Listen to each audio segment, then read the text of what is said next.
tudo bem? Essa semana a gente vai dar sequência no nosso estudo das frações. E nessa semana a gente vai passar para as próximas operações matemáticas que aparecem dentro das frações, que é a multiplicação e a divisão. Na verdade, a gente vai acabar utilizando só uma delas, que é a multiplicação. Mas para que vocês entendam melhor, a prof vai explicar lá no papel. Vamos lá? Então lá, pessoal, como que vai funcionar a multiplicação e a divisão das frações? Ela é de maneira bem simples, diferentemente da adição e subtração, que a gente precisava ter denominadores iguais para fazer a nossa conta, aqui não é necessário. Eu posso multiplicar e dividir quaisquer numeradores com quaisquer denominadores. E a conta é bem simples para multiplicação. A gente multiplica numerador com numerador para ter o nosso numerador de resultado. Denominador com denominador para ter o nosso denominador como resultado. Ou, como fica mais fácil da gente entender, multiplico de cima com o de cima, fica em cima. O de baixo com o de baixo, fica embaixo. Então, aqui quando a gente tem 7/2 vezes 2/5, eu vou fazer a seguinte multiplicação. 7 vezes 2, 14. 2 vezes 5, 10. 14 décimos. E esse nosso resultado, eu vou verificar se é possível simplificar. 14 e 10 são números pares, então ambos eu posso dividir por 2.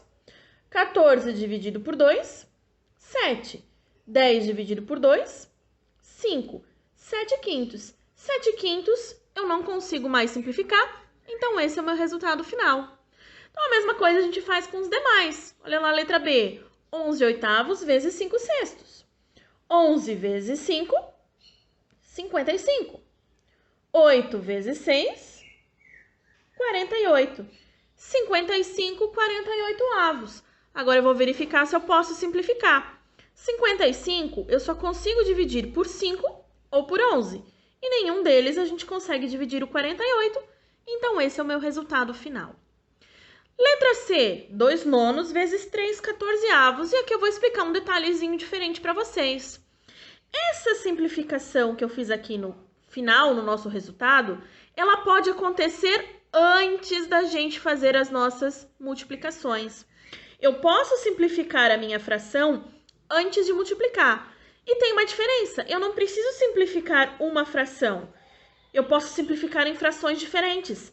Desde que eu simplifique um número de cima com um número de baixo, um numerador com um denominador, não faz mal que eles estejam em frações diferentes. Esse método é chamado de cancelamento. Eu estou cancelando os valores maiores para trabalhar com os valores menores. Então, aqui, se a gente observar, o 2 e o 14, eles estão em frações diferentes, mas o 2 é numerador e o 14 é denominador. Então, eu posso simplificar, porque os dois são pares. Os dois eu consigo dividir por 2. 2 dividido por 2, 1. E 14 dividido por 2, 7. Então, eu risco e coloco do cantinho o meu resultado, que é esse número que eu vou utilizar. A mesma coisa acontece com o 3 e o 9. Eu também posso cancelar. 3 dividido por 3, 1. 9 dividido por 3, 3. E agora eu vou fazer a minha multiplicação com os valores que restaram aqui. 1 vezes 1, 1. 3 vezes 7, 21. E o meu resultado já é simplificado. Óbvio, se eu quisesse fazer a multiplicação normal para depois fazer a simplificação, eu poderia fazer.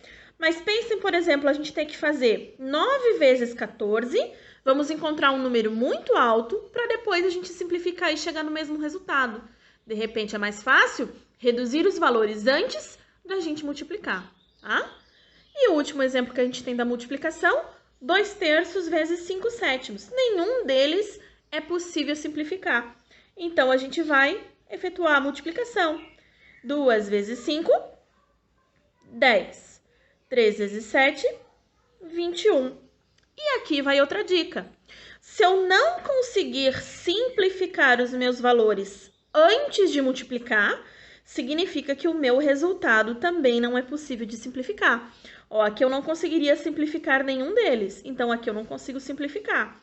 Aqui eu poderia ter simplificado os dois, o 2 de cima com o 2 de baixo, por isso que eu pude simplificar no meu resultado final, certo?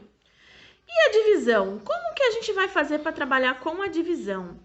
A divisão de frações também trabalha com a multiplicação.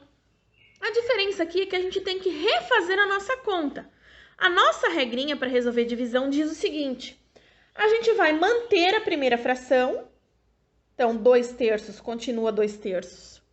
Essa minha divisão troca por multiplicação e a minha segunda fração eu vou inverter. O que é inverter?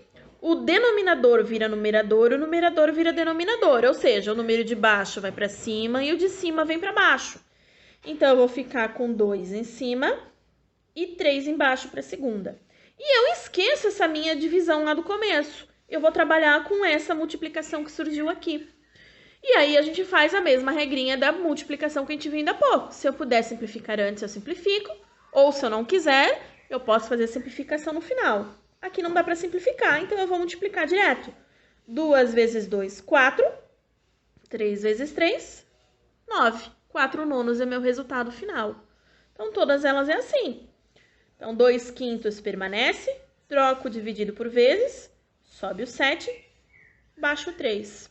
Não consigo simplificar ninguém, então eu só vou multiplicar.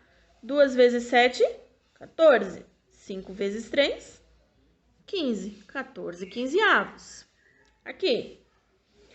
5/8 permanece, troco o dividido por vezes, o 2 subiu, o 1 desceu.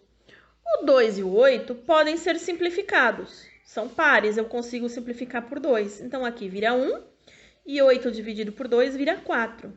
Então, eu vou fazer a multiplicação agora. 5 vezes 1, 5. 4 vezes 1, 4. E a mesma coisa a gente vai fazer na última. 12/5 permanece, troco o dividido por vezes, o 7 sobe e o 6 desce. O 12 e o 6 podem ser simplificados pelo próprio 6. Ou eu posso simplificar mais que uma vez. Eu posso simplificar por 2, depois por 3, depois por 2 e depois o próprio 6. Eu posso simplificar até não ser mais possível. Quanto mais eu puder simplificar, mais reduzido ficam os meus valores, mais fácil de fazer a conta. Se eu simplificar uma única vez por 2, por exemplo, o meu resultado ainda vai poder ser simplificado, porque a minha simplificação total é simplificar aqui por 6. 6 dividido por 6 é 1 e 12 dividido por 6 é 2. Aí a gente efetua as multiplicações. 2 vezes 7, 14. 5 vezes 1, 5. E é isso aí, pessoal. Certo, colegas? Então, eu espero que com essas explicações, mais a ajuda dos vídeos sugeridos, né, vocês consigam resolver as atividades e enviar para mim aqui dentro do Classroom, tá? Eu também peço que vocês sempre estejam olhando, que a partir das próximas semanas a gente vai estar postando algumas atividades diferenciadas, que vocês podem estar fazendo online mesmo, e depois as respostas aparecem para mim. Não deixem de fazer, não deixem de participar, para que a gente possa fazer o registro da sua participação, da sua presença nas nossas aulas não presenciais, certo? Uma boa quinzena a todos e até o próximo vídeo.